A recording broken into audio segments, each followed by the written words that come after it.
کہ جو نبی کا گستاخ ہوگا ابو حنیفہ کہتے ہیں اس کو قتل نہیں کیا جائے گا. یہ غامدی صاحب قول پیش کرتے ہیں.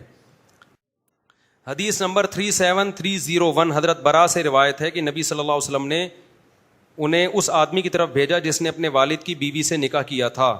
تو نبی نے حکم دیا کہ اس کا سر آپ کی خدمت میں لے کر حاضر ہو, یعنی اس شخص کو قتل کر دو جس نے اپنی والد کی بیوی سے نکاح کیا. جبکہ امام حنیفہ کا قول یہ ذکر کیا گیا کہ اس پر صرف حد لاگو ہوگی.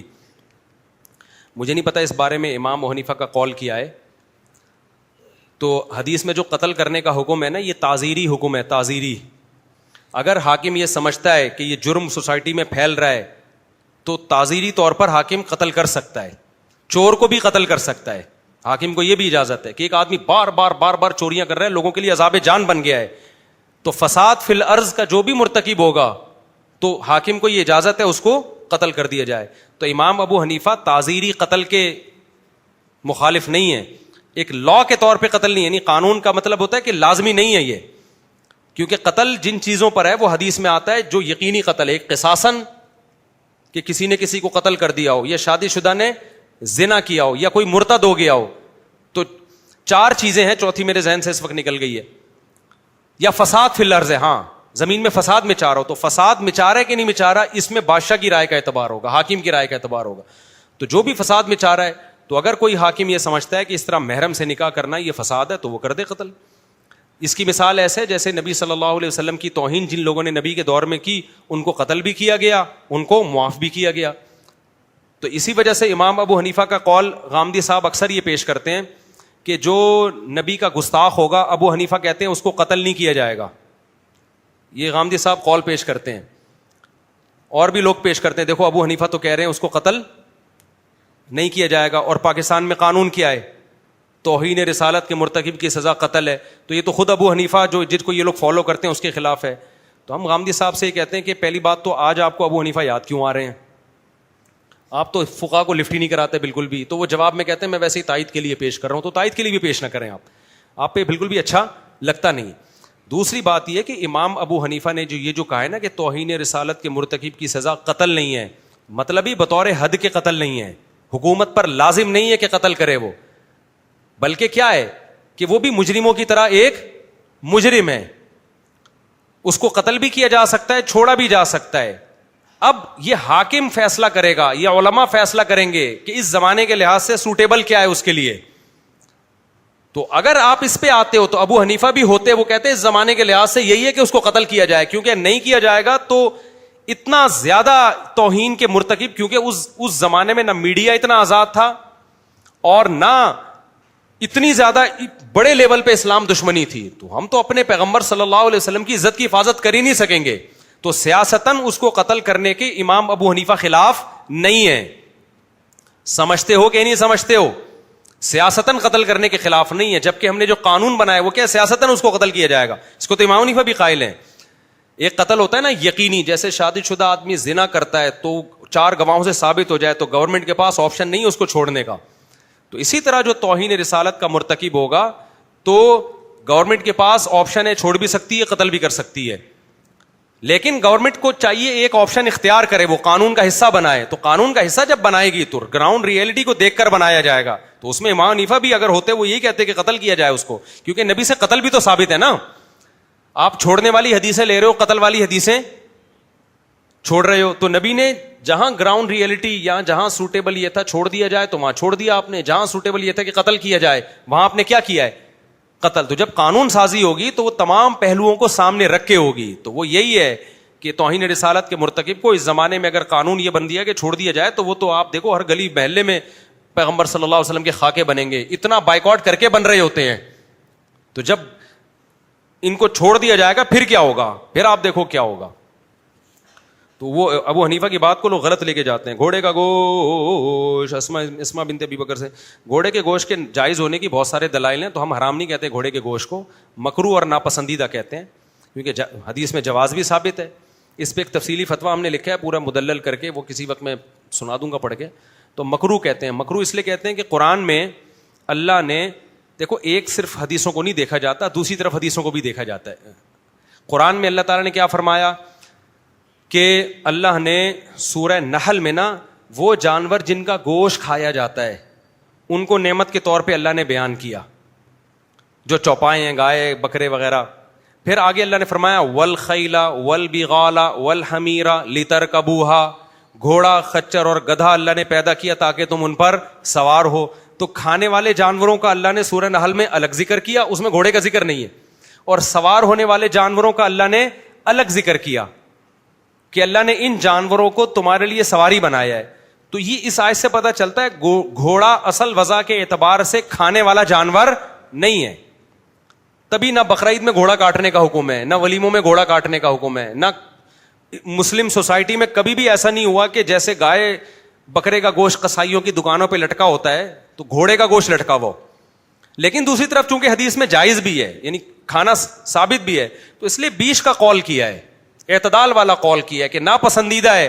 کوئی کھا لے تو اس کو یہ نہیں کہیں گے اس نے کتا کھا لیا, صحیح ہے نا, کتے کی طرح کوئی چیز کھا لی. سمجھتے ہو کہ نہیں سمجھتے؟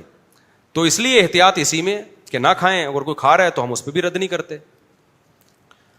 اچھا میرے بھائی, گھوڑے گدھے کی وہاں اور چیزیں کم ہو گئی ہیں یار تم.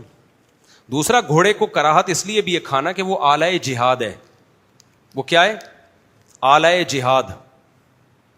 نبی صلی اللہ علیہ وسلم نے فرمایا, بس یہ بہت ہو گئے, آج گھر بھی جانا ہے, یہ بیچارے گارڈ بھی کب سے کھڑے ہوئے ہیں, وہ اشارے کر رہے ہوتے ہیں کہ کیا ہو گیا. تو باقی پھر اگلے بلیٹن میں انشاءاللہ.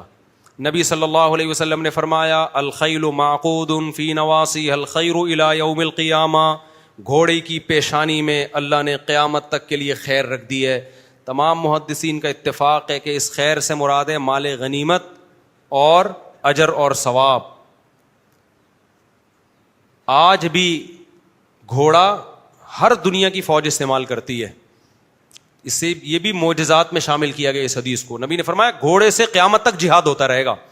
حالانکہ آج ٹینکوں کا دور ہے, لیکن دنیا کی ہر آرمی کے پاس گھوڑے آج بھی ہوتے ہیں, کیونکہ بہت ساری جگہ ایسی ہوتی ہیں زمین پہ جہاں نہ ٹینک جا سکتا ہے, نہ بختر بند گاڑیاں جا سکتی ہیں, وہاں گھوڑے کے علاوہ کوئی بھی نہیں جا سکتا.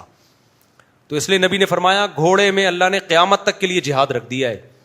تو جو جہاد کا آلہ ہے اگر آپ اس کو کاٹ کاٹ کے کھانا شروع کر دو گے تو جہاد تمہارا باپ کرے گا. پھر مطلب یہ جہاد تمہارا باپ کرے گا. اس لیے وہ زینت ہے سواری کے لیے. تو اس کو گائے پہ سوار ہوتا ہوا آدمی اچھا نہیں لگتا, بکرے پہ تو ہو ہی نہیں سکتے, گدھے پہ بھی سوار ضرورت کے وقت انسان ہو جاتا ہے, لیکن جو گھوڑے پہ جب پشت پہ انسان سوار ہوتا ہے تو متنبی کا شعر یاد آتا ہے اعز مقام فی الدنا سرج صابح وخیر جلیس فی الزمان کتاب. متنبی 1200 سال پہلے شاعر گزرا ہے, اس نے کہا مرد کے لیے سب سے بہترین ہم نشین کتاب ہے. لوگ گرل فرینڈ کو لے کے گھوم رہے ہیں نا, آج فخر کرتے ہیں قائد اعظم کے مزار پہ پکڑا گیا, ادھر برساتی نالے میں گھسا ہوا, انٹرنیٹ کیفے میں گھسا ہوا ہے. یہ گھٹیا پن ہے, بھنگی چماروں والی زندگی ہے جس کو تم نے اپنا دوست بنایا, جس سے تم دل کی باتیں شیئر کر رہے ہو. بیوی تو صحیح ہے, یہ تو گھٹیا لوگوں کا کام ہے. بھنگیوں, گدے گھوڑے نکاح نہیں کرتے, وہ فزیکل ریلیشن قائم کرتے ہیں. تو گرل فرینڈ کا کوئی رشتہ ایکسیپٹیبل ہے ہی نہیں, وہ رشتہ ہی نہیں ہے. وہ بھنگیوں چماروں والا کام ہے جس پہ تو فخر کر رہے ہیں میری گرل فرینڈ ایسے ملے. بھائی تیری گرل فرینڈ ہے, کوئی لیگل تو رشتہ ہے نہیں ہے, کسی بھی وقت جا سکتی ہے. اس کا مطلب تیری گرل فرینڈ کبھی وسیم کی گرل فرینڈ بن سکتی ہے, کبھی ستار کی بن سکتی ہے. تف ہے تیرے منہ پہ یار, تو ایسی کو لے کے گھوم رہا ہے کہ جو کوئی بھی کسی بھی وقت کسی بیوی اپنی ہوتی ہے, جب تک آپ طلاق نہیں دیں گے کسی اور کے نکاح میں نہیں جا سکتے. اس پہ انسان فخر کرتا ہے میری ہے میری ہے. گرل فرینڈ میں جو کہہ رہے ہیں میری ہے, چماٹ لگایا کرے مطلب بکواس کر رہے ہیں, تیری کہاں سے ہے, ابھی تیری جیب میں پیسے ختم ہوئے اس کی ہو جائے گی, پھر اس کے پاس پیسے ختم ہوئے اس کی, یا تجھے فالج ہو گیا اس کی. بیوی تھوڑی آسانی سے چھوڑتی ہے, وہ تو عدالتوں نے بیوی اور گرل فرینڈ کا فرق ختم کر دیا, ان کو بھی طلاق کا اختیار دے دیا. ورنہ اسلام میں ایسا نہیں ہے, بیوی میری ہے بھائی, جب تک میں طلاق نہیں دوں گا یہ میری رہے گی, اس پہ فخر کر سکتا ہے انسان. تو متنبی نے اس بات کو ایکسپلین کیا کہ بہترین ہم نشین جس کے ساتھ آپ ٹائم پاس کرتے ہوئے اچھے لگتے ہو وہ کیا ہے؟ کتاب. اچھا لگتا ہے آدمی بیٹھا ہوا ہو, اسٹڈی کر رہا ہو, مطالعہ کر رہا ہو, چشمہ یوں کر کے دیکھ رہا ہو, پھر یوں کر کے دیکھ رہا ہو, پڑھا لکھا لگتا ہے کہ نہیں لگتا؟ میں غلط کہہ رہا ہوں کیا؟ بہت اچھا. کبھی بیٹھیں کتاب لے کے نا, اس مطالعہ کریں, ایسا لگتا ہے آدمی کو اپنے آپ سے محبت ہو جاتی ہے, لگتا ہے کوئی پڑھا لکھا آدمی ہے. دوسرا اس نے کہا کہ مرد کے لیے بہترین ہم نشیں کتاب ہے, اور بہترین مقام کون سا ہے مرد کے لیے جس پہ مرد بہت ہی اچھا لگتا ہے؟ آپ کہہ سکتے ہو بھائی مرد کے لیے سب سے بہترین مقام یہ ہے کہ وہ قائد اعظم کے مزار پہ ایک بینچ پہ بیٹھا ہوا ہے، اسٹول پہ نہیں، پتھر پہ نہیں، پراپر بینچ پہ. ہم نشین کون ہے؟ گرل فرینڈ ہے، اور خود کہاں بیٹھا ہوا ہے؟ بینچ پہ بیٹھا ہوا ہے. ورنہ ہر آدمی کو آج کل قائد اعظم کے مزار پہ جگہ ملتی نہیں ہے. اتنی ڈیٹیں لگ رہی ہیں کہ وہاں اتنا نہیں ہے. یونیورسٹیوں میں بھی اب ہر جگہ. متنبی کہتا ہے بہترین ہم نشین کیا ہے؟ کتاب ہے. اور بہترین مقام مرد کے لیے وہ بینچ نہیں ہے، یا درخت کا چھپڑ نہیں ہے، یا یونیورسٹی کے کوئی ایسی لوکیشن نہیں ہے جہاں چھچوری حرکتیں کر رہا ہے بیٹھ کے. سب سے بہترین مقام مرد کے لیے خیر و مقام فی الدنا سرج السابحین. اس نے یہ نہیں کہا دوڑتے ہوئے گھوڑے کی پشت، نہ نہ نہ نہ، اس نے کہا تیرتے ہوئے گھوڑے کی پشت. ایسے بھاگ رہا ہو جیسے تیر رہا ہے. تیرنے کا مطلب جھٹکے نہ آ رہے ہوں گھوڑے کو. بعض گھوڑے ایسے ہوتے ہیں بھاگتے ہوئے ان کو موت آتی ہے، اچھلتے رہتے ہیں، پھدکتے رہتے ہیں. ایسے اسموتھلی بھاگ رہا ہو نا، تگڑ تگڑ کر کے دوڑ رہا ہو، اور آپ اس کی پشت پہ لگام دے کے بیٹھے ہوئے ہو. کہا مرد کے لیے سب سے عزت والا مقام یہ، اور سب سے بہترین ہم نشین کیا ہے؟ کتاب ہے. یہ ونس اپون اے ٹائم ہوا کرتا تھا. گھوڑے کی جگہ ویلیوں والی بائکوں نے لے لیے، جو تھوڑی دیر کی ویلی ہوتی ہے اس کے بعد سلپ ہوتا ہے اور سر کے سڑک پہ دو حصے ہو جاتے ہیں. ٹھیک ہے نا. ابھی کل میں نے ایک بچے کو دیکھا سائیکل پہ ویلی لگا رہا ہے. میں نے کہا بڑا ہو کر یہ 2 یا 4 حصوں میں ڈیوائڈ ہونے والا ہے، اللہ بچائے. کیونکہ ابھی چھوٹے، ابھی سائیکل ہے نا، کل بائک پہ اس کو کچھ نہ کچھ ہوگا ضرور. جب یہ بائک پہ بیٹھے گا نا تمیز سے نہیں چلائے گا، اس کو لگے گا کہ یار تھوڑا سا اٹھاؤ، تو چند دفعہ یہ ایسے بائک اٹھائے گا، لوگ کہیں گے واہ واہ واہ واہ واہ. اس کے بعد زیادہ فری ہوگا، پھر ایک دن کہاں ہوگا؟ سر اس کا کھلا ہوا ہوگا. تو اس کے ابا اماں کو سمجھاؤ کہ ابھی سائیکلوں پہ ویلیاں لگانے سے لوگوں روک لو تاکہ آگے نہ لگائے یہ ویلیاں. خیر سب سے بہترین مقام گھوڑے کی پشت ہے. تو گھوڑا سواری کے لیے ہے. ابو حنیفہ یہ کہتے ہیں گھوڑا کس کے لیے؟ فخر کے لیے، سواری کے لیے. اس کی پشت پہ بیٹھ کے دوڑ لگائیں. کراچی میں جگہ نہیں ملتی. ہم گئے تھے ساحل سمندر پہ، ہم نے گھوڑا کرائے پہ لیا، تھوڑا سا بھگایا اس کو، اس نے کہا بھائی اتر جاؤ، یہ مر جائے گا گھوڑا. اس نے کہا یہ کیا ہو جائے گا؟ مر جائے گا یا رہنے دو. ہم نے کہا پھر چھوڑو، ہم ویسے ہی خود ہی بھاگ لیتے ہیں ہم. ٹھیک ہے نا. تو جگہ نہیں ہے یہاں پہ، سڑکیں ایسی ہیں، روڈ ایسے ہیں، تو گھڑ سواری سیکھ ہی نہیں سکتے آپ یہاں پہ. لیکن نبی نے جو فرمایا نا اس میں جہاد ہے، تو نبی نے بھی اس کو کھانے کا آلہ قرار نہیں دیا. تو ضرورت کے وقت کھا لیا جائے، حرام نہیں ہے.